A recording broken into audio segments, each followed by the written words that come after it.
اللہ کے ولیوں کی بات چل رہی ہے، ابھی میں تمہیں تھوڑی سی سرکار غوث پاک کی بھی بات سناؤں گا، بغداد والے پیر کی بھی بات سناؤں گا. ذرا دل لگا کے محبت سے بولو نا سبحان اللہ. پیران پیر سے محبت کرتے ہیں آپ؟ سرکار غوث اعظم سے کرتے ہیں؟ جتنے لوگ کرتے ہیں ہاتھ اٹھا کے کہیں یا غوث المدد. آپ نرالے شان نرالی، آپ نرالے شان نرالی، غوث اعظم جیلانی. آپ نرالے شان نرالی، غوث اعظم جیلانی. آپ نرالے شان نرالی، غوث اعظم جیلانی. بھر دو میرا دامن خالی، غوث اعظم جیلانی. بھر دو میرا دامن خالی، غوث اعظم جیلانی. آپ نرالے شان نرالی، غوث اعظم جیلانی. تو یہ ہے زندگی. مگر ہم نے دنیا کی زندگی کو اپنے اوپر مسلط کرنا. ذہن قریب کریں عزیزو، دنیا کی زندگی کو جب ہم نے سب کچھ سمجھ لیا اور دنیا میں ہی مگن ہو گئے، الجھ گئے، تو ہم نے دنیا کی رنگینیاں تو دیکھ لی مگر جنت کی بہاروں کو بھول گئے. دنیا کی رنگینیوں پہ تو نظر ہے مگر جنت کی بہاروں کو ہم نے بھلا دیا. تاجدار مدینہ والی کائنات مصطفیٰ جان رحمت کے غلاموں، اب ذرا میں تمہیں بتا دوں دنیا کی رنگینی کیا ہے، دنیا کا حسن کیا ہے اور جنت کا حسن کیا ہے. وہ جنت جو اللہ نے تمہارے میرے لیے بنائی. اچھا تو تھا ویسے ہی کر دیتے. تمہارے میرے لیے اللہ نے جنت کو بنایا. مومنوں کے لیے.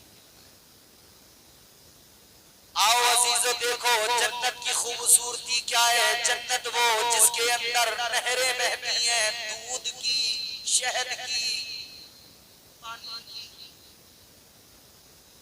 جنت کے میوے، جنت کی خوشبوئیں، جنت کے میوہ جات، جنت کی غذائیں. قرآن، اللہ کا قرآن ذکر کرتا ہے.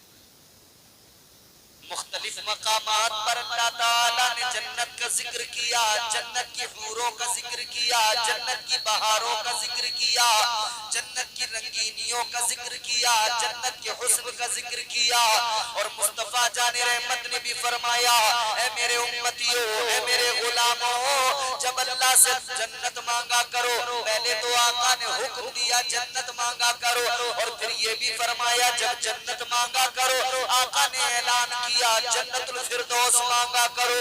یا رسول اللہ جنت الفردوس کس لیے؟ آقا نے فرمایا جنت کے کئی درجے ہیں، سب سے اعلیٰ درجہ جنت الفردوس ہے. کیا خاص بات ہے؟ فرمایا تمہارے میرے آقا نے جنت الفردوس وہ جنت کا درجہ ہے جہاں سے جنت کی نہریں بہتی ہیں، وہ جنت کا اعلیٰ درجہ ہے جہاں سے رحمان کا عرش جس کے اوپر ہے. یہ جنت کا وہ درجہ ہے. مگر سنو سنو عزیزو، جنت وہ عظیم الشان جگہ ہے، جنت وہ خوبصورت جگہ ہے. خدا کی قسم جنت کی بہاروں کا جواب نہیں، جنت کی بہاروں کا جواب نہیں. اللہ اکبر کبیرہ. یہی تو وجہ ہے اللہ نے مومنوں پہ کرم فرمایا ہے، ایمان والوں پہ اللہ نے فضل فرمایا ہے. اور اللہ نے دنیا کی زندگی سے، دنیا کے حسن سے، دنیا کی بہاروں سے ایمان والوں کو بچا کر جنت کی بہاریں عطا فرمائی ہے. جنت کی بہاروں کو اللہ تعالیٰ نے تمہارے میرے لیے بنایا ہے. یہ مختصر سی زندگی ہے، اس زندگی میں ہم مسافر ہیں. یہ قید خانہ ہے. قید خانے میں زندگی بالکل ایسے ہی گزارو جیسے قید خانے میں زندگی قیدی گزارتے ہیں. اللہ اکبر کبیرہ، مگر ہم عشق میں ایک جملہ آگے بڑھ کے کہتے ہیں دنیا کے قیدی الگ ہوتے ہیں، ان قیدیوں کی بات الگ ہوتی ہے۔ جو کوئی مرڈر کر کے جیل میں جاتا ہے، کوئی زنا کر کے جیل میں جاتا ہے، کوئی کسی اور کیس میں چوری ڈکیتی میں قیدی بنتا ہے، مگر سنو سنو ہم وہ قیدی ہیں خدا کی قسم کہ ہم مصطفیٰ کی محبت میں قید ہیں، تاجدار مدینہ کی الفت کے قیدی ہے۔ خدا کی قسم ہمیں آقا کی الفت میں یہ قید خانہ بھی حضور کی محبت میں قید خانہ نہیں لگتا، کیونکہ ہماری نگاہوں میں جنت کے جلوے ہوتے ہیں، جنت کی بہاریں ہوتی ہیں۔ واہ واہ واہ، زندہ باد۔ ہمیں حضور کی محبت معلوم ہے، تاجدار مدینہ کی زلفوں کے اسیر ہیں ہم تاجدار مدینہ والی کائنات کی زلفوں کے اسیر ہیں، تو خدا کی قسم ہم وہی کریں گے اور کرتے ہیں جس کا حکم تاجدار مدینہ نے دیا ہے، مصطفیٰ جان رحمت نے دیا ہے۔ آؤ ذرا دیکھو عزیزو، اللہ کے نبی نے شریعت دی، تمہارے میرے آقا نے شریعت دی، اور یہ کرام نے اسی شریعت کو تمہارے میرے سامنے اپنے عمل کے ذریعے اپنے قول کے ذریعے رکھا ہے۔ انہوں نے سکھایا ہے زندگی کو کیسے گزارنا ہے، انہوں نے بتایا ہے، انہوں نے سمجھایا ہے۔ زندگی اتنے سلیقے سے گزاری جائے، زندگی اتنے سلیقے سے گزاری جائے جیسے چادر کوئی کانٹوں سے اتاری جائے۔ زندہ باد۔ شیطان کی مرید بن کر شیطان کی اتباع نہیں کرنی ہے، شیطان کی باتوں میں اس کے جھانسوں میں نہیں آنا۔ شیطان تو بہکاتا رہتا ہے، اکساتا ہے، بہکاتا ہے، کہتا ہے نماز بالکل مت پڑھنا، اور نوجوان جب بہکاوے میں آتا تو نماز کے قریب نہیں جاتا۔ قوالیوں میں تو خوب ناچے گا مگر مسجد میں ایک سجدہ کرنے کو تیار نہیں ہوگا۔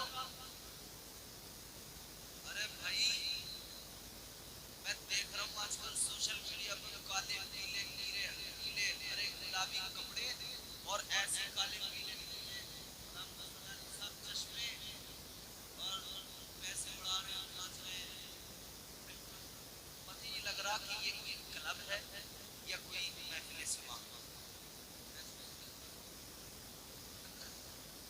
بھائی کلب کے اندر بھی کیا ہوتا ہے، میوزک ہوتا ہے، ڈانس ہوتا ہے،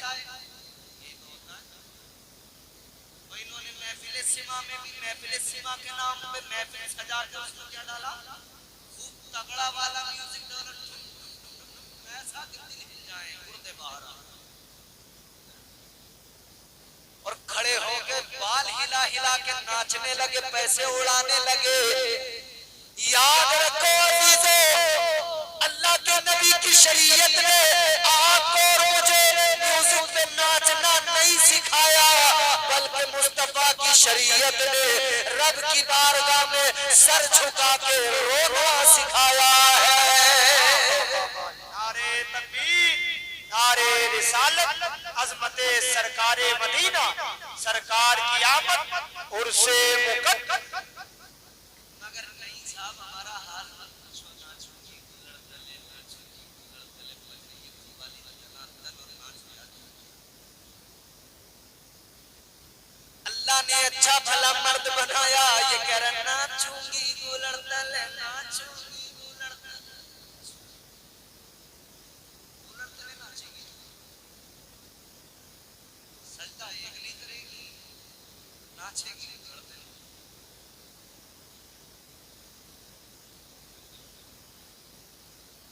اللہ رحم فرمائے عزیزان گرامی القدر، میں نے ابھی بتا دیا نبی کی زلفوں کے اسیر ہیں ہم،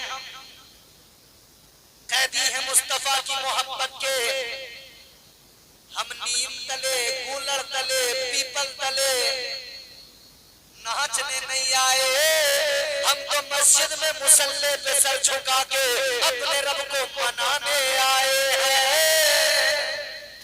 زندہ باد۔ ساری زندگی رب نے روزی دی، جس نے پیدا کیا اسے نہیں منا پایا، اسے راضی نہیں کر پایا۔